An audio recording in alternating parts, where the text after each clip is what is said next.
நான் doctor Deep Chandraraja, director of cardiac electrophysiology, Kauvery hospital, Chennai, Vadapalani. என் கூட doctor Mahadevan, senior consultant cardiologist, Kauvery heart institute, Vadapalani. இப்போ நான் பிரசன்டேஷன்ல காட்டின மாதிரி most advanced heart rhythm care, அதாவது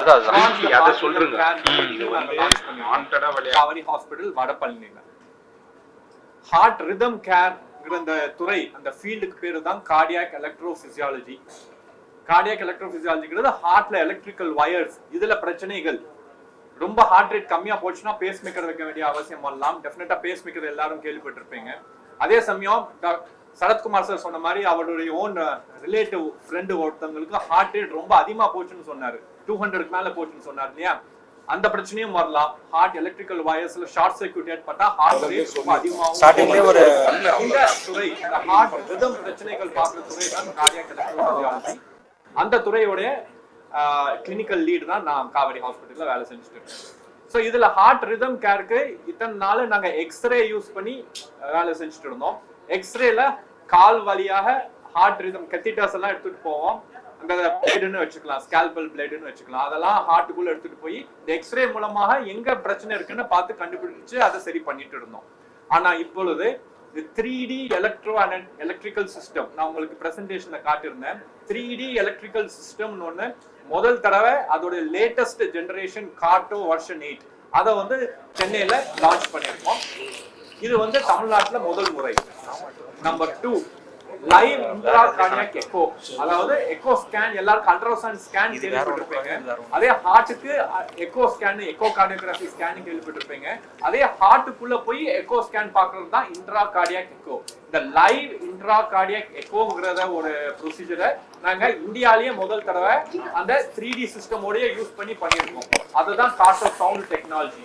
இதோட நோட்ஸ் உங்களுக்கு எல்லாருக்கும் நான் ஒரு நோட்ஸ் கொடுத்துருக்கோம். அதே மாதிரி பிரசன்டேஷன் காட்டியிருக்கேன். So this is the first time in India live intra cardiac எக்கோங்கிற ஒரு டெக்னாலஜி யூஸ் பண்றது. And first time in Tamil Nadu in the electrical mapping system, 3-dimensional electrical mapping system. இதை வந்து நம்ம இன்ட்ரோடியூஸ் பண்ணிருக்கோம். இது மூலமாக இந்த கடந்த ஒரு வாரத்துக்குள்ள 3 பேஷண்ட்ஸ்க்கு ட்ரீட்மெண்ட் கொடுத்துருக்கோம். ஒரு பேஷண்ட் ஏட்ரியல் ஃபிப்ரிலேஷன் இருந்துச்சு, அதாவது ஹார்ட் ரேட் ரொம்ப அதிகமா போயிட்டு இருந்துச்சு. ஹார்ட்ல மேல் பகுதி ரொம்ப அதிகமா போச்சுன்னா இந்த ஏட்ரியல் ஃபிப்ரிலேஷன் வரும். அந்த ட்ரீட்மெண்ட் ஒருத்தங்களுக்கு பண்ணோம். ஒருத்தங்களுக்கு ஹார்ட் ஃபெயிலியர், ஹார்ட் பம்பிங் ரொம்ப கம்மியா இருந்துச்சு. அதுக்கு காரணம் வென்ட்ரிகுலர் டக்கிகார்டியா. இது ரொம்ப டேஞ்சரஸான ஹார்ட் கண்டிஷன். இந்த டேஞ்சரஸான ஹார்ட் கண்டிஷன் வென்ட்ரிகுலர் டக்கிகார்டியாக்கும் ஒரு ட்ரீட்மெண்ட் பண்ணி இந்த லேசர் பர்ன்ஸ் அப்ளேஷன் மூலமாக இந்த டெக்னாலஜி யூஸ் பண்ணி ட்ரீட்மெண்ட் பண்ணி அதை சரி பண்ணியிருக்கோம். 3வது பேஷண்ட் ஒருத்தங்களுக்கு இந்த டெக்னாலஜி யூஸ் பண்ணிட்டு பேஸ் மேக்கர் ஒன்று எந்த இடத்துல வைக்கணும்ட்டு அந்த பேஸ் மேக்கர் நமக்கு தெரியும். பேஸ் மேக்கர் ட்ரீட்மெண்ட் கொடுத்து இதை சரி பண்ணியிருக்கோம். ஸோ இந்த வாரத்தில் இந்த 3 பேஷண்ட்ஸ்க்கு இந்த டெக்னாலஜி யூஸ் பண்ணி நம்ம ட்ரீட்மெண்ட் கொடுத்துருக்கோம். சார் இப்போதைக்கு நம்ம காவேரி ஹாஸ்பிட்டல் இதுல வடபழனியில் தான் இதை லான்ச் பண்ணியிருக்கோம். மேற்கொண்டு டவுன் தி லேன் டெஃபினட்டா மற்ற ஹாஸ்பிட்டல்ஸ்லயும் வரும். ஸோ ஃபர்ஸ்ட் மெயின் அட்வான்டேஜ் என்னன்னா, இந்த ப்ரொசீஜர்ஸ் எல்லாம் முதல்ல பண்றதுக்கு ஒவ்வொரு ப்ரொசீஜருக்கும் 2 மணி நேரம் 3 மணி நேரம் ஆகும்.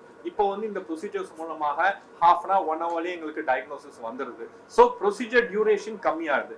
ப்ரொசீஜர் டியூரேஷன் கம்மியாகும்போது என்ன பண்ணுது, பேஷண்ட்டை வந்து ஐசியூல வைக்கணும்னு அவசியம் இல்லை, டேரக்டா ரூம் காமிச்சிடும். அதே நாள் அடுத்த நாள் டிஸ்சார்ஜ் பண்ணிடுவோம். ஹாஸ்பிட்டல் ஸ்டே கம்மியாகுது. டோட்டலா எக்ஸ்பென்சஸ் கம்மியாகும். ஹாஸ்பிட்டல்ல இருக்கிறதான ஐசியூல காஸ்ட் எல்லாருக்குமே தெரியும். ஒரு நாளைக்கு ஐசியூ காஸ்ட் எவ்வளோன்னு தெரியும். ஐசியூல வைக்கிறதுக்கு 2 நாள் 3 நாள் இருந்தா எல்லாமே காஸ்ட் அதிகமாக தான் போகும். பட் இப்போ பேஷண்ட்டை டேரக்டா ஐசியூ இல்லாம ரூம் காமிச்சிடும், அடுத்த நாளே டிஸ்சார்ஜ் பண்ணிடணும். Overall cost of the treatment automatically கம்மியாகும். So cost of the treatment, procedure duration, hospital stay எல்லாமே கம்மியாகும். இல்ல, 2 பிரச்சனைகளுமே வேற வேற பிரச்சனைகள். ஹார்ட் ரேட் அதிகமா போடுறது வேற பிரச்சனை, கம்மியா போடுறது வேற பிரச்சனை. இதய துடிப்பு அதிகமா வர்றது ஏட்ரியல் ஃபிப்ரிலேஷன் தான் ரொம்ப காமனஸ்ட் ரீசன் ஃபார் இதய துடிப்பு வர்றதுக்கான காரணம். ஏஜ் இன்சிடென்ட்ஸ் வந்து அக்கார்டிங் டு தி ஏஜ் தான் சார்.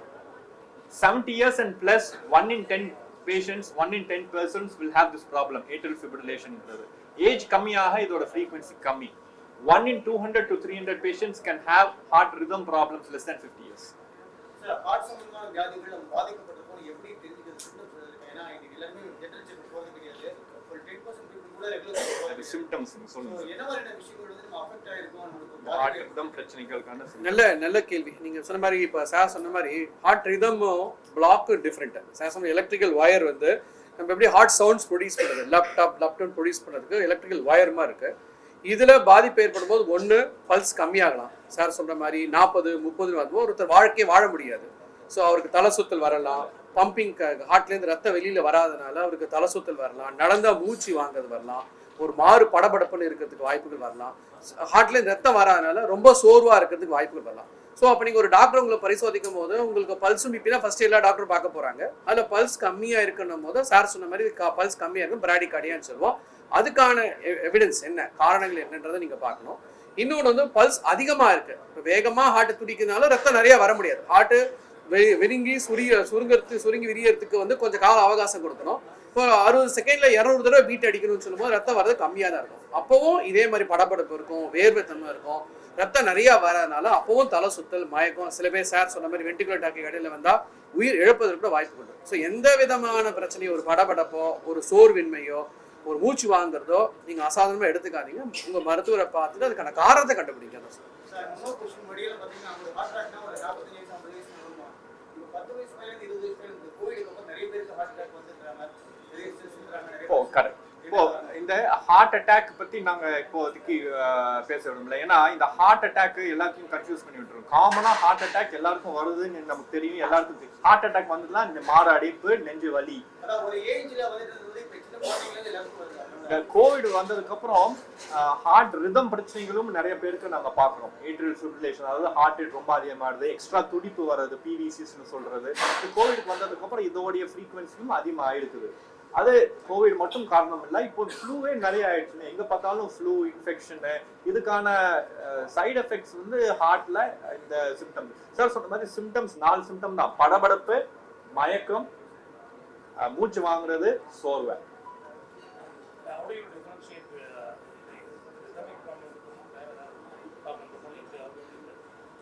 இசிஜிஸ் first thing. இந்த பிரச்சனையோட வந்தாங்கன்னா நாங்கள் ஃபர்ஸ்ட் டெஸ்ட் பண்றது இசிஜி. இசிஜிலேயே எங்களுக்கு நிறைய விஷயங்கள் தெரிய வந்துடும். அவங்க என்ன சொல்றாங்க அதுக்கு கோரிலேஷன் பண்ணி இசிஜில என்ன இருக்குது எதுக்கு. அதனால இப்போ இந்த ஸ்கிரீனிங் டெஸ்ட்னு பார்த்தீங்கன்னா எல்லா இடத்துலையும் ஹெல்த் ஸ்கிரீனிங் வச்சிருக்காங்க. அதுல டெஃபினட்டா இசிஜின்னு ஒன்று இருக்கும். ஸோ இசிஜி இருந்தாதான் நம்ம இந்த ஹார்ட் ரிதம் பிரச்சனையை கண்டுபிடிக்க முடியும்.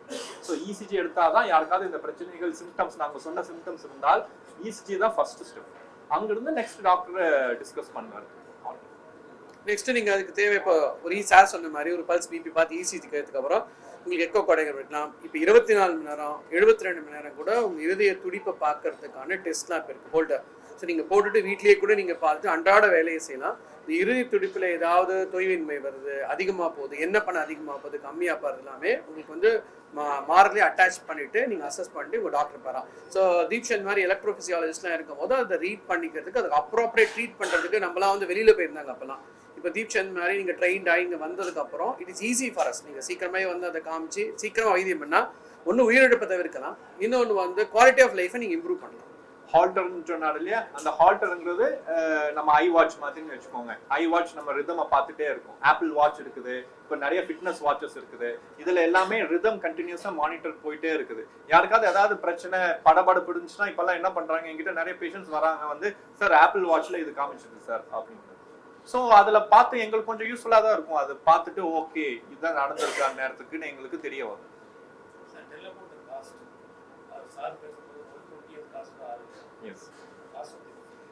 இது வந்து இப்போதைக்கு சிஎம் ஸ்கீம்லயே நம்ம காப்பீட்டு திட்டம் எடுக்குது இல்லையா, அதுலயே இது அப்ரூவ்ட். அதே மாதிரி ESI schemes, central government health schemes எல்லாத்துலயுமே இந்த ட்ரீட்மெண்ட்ஸ் எல்லாமே அப்ரூவ்ட். கன்சியூமபிள் காஸ்ட் அவங்க கவர் பண்ணிடுறாங்க. பேஷண்ட் ட்ரீட்மெண்ட்க்கு எக்ஸ்ட்ரா எதுவுமே கொடுக்க தேவையில்லை.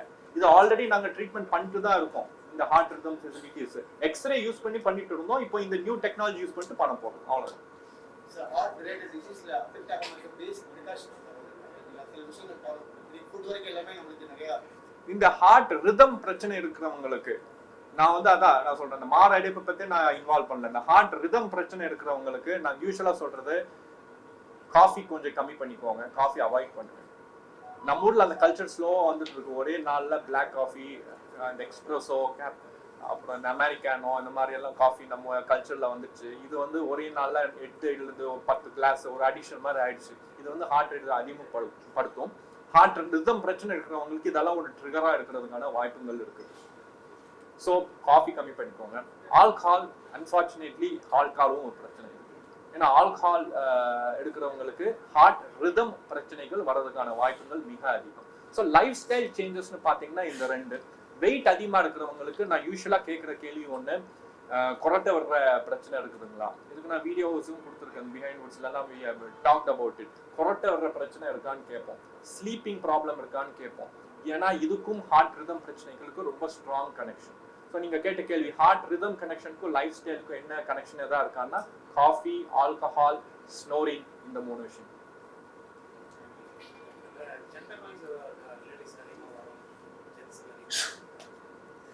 சில இதுக்கு நீங்க சொன்ன மாதிரி ஏஜ் வைஸ் சொன்ன மாதிரி ஏட்ரல் ஃபிபிரிலேஷன் வயது முதிர்ந்தவர்களுக்கு ஒரு காரணத்தினால வருது. இளைஞர்களுக்கு அந்த ஏட்ரல் ஃபிபிரிலேஷன் காரணத்தால வருது. ப்ரிடாமினெண்டா அந்த அரித்மியா வந்து சில ஃபீமேல்ஸ்க்கு கொஞ்சம் காமனா வரும். பிகாஸ் ஆஃப் ஸ்ட்ரெஸ் இன்டியூஸ்ட்னால சில ஃபீமேல்ஸ்க்கு ஒரு டைப் ஆஃப் அரித்மியாஸ், இந்த ஏட்ரல் டாக்கிகார்டியாஸ்லாம் ஒரு ஃபீமேல்ஸ்க்கு கொஞ்சம் வாய்ப்புகள் உண்டு.